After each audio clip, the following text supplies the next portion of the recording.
வாமத்தில் 2 மாத்திரை பூரித்தே.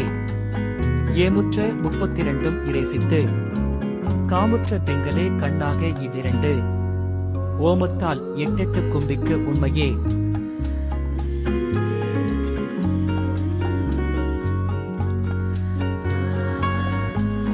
மூக்கின் இடது நாசி துவாரத்தின் வழியே நடைபெறும் சுவாசம் இடகலை எனப்படும்.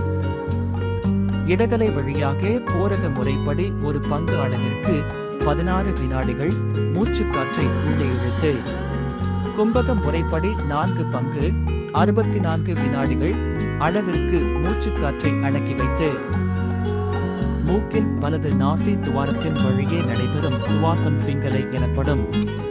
பிங்கலை வழியாக இரேசக முறைப்படி 2 பங்கு 32 வினாடிகள் அளவிற்கு மூச்சுக்காற்றை மெதுவாக வெளியே விடுவதன் மூலம் பாதுகாப்பான பிராணயாமத்தின் செய்முறையை இந்த பாடல் விளக்குகின்றது. கும்பகம் 64 வினாடிகள் வரை மட்டுமே பாதுகாப்பானது. அதற்கு மேல் செய்தால் மூளைக்கு செல்லும் பிராண வாயுவின் அளவு குறைந்து தலை சுற்றல் மயக்கம் போன்றவை ஏற்படக்கூடும். எனவே எக்காரணம் கொண்டும் 64 வினாடி நேரத்திற்கு மேல் கும்பகம் செய்யக்கூடாது என்பதை இப்பாடல் வலியுறுத்துகிறது.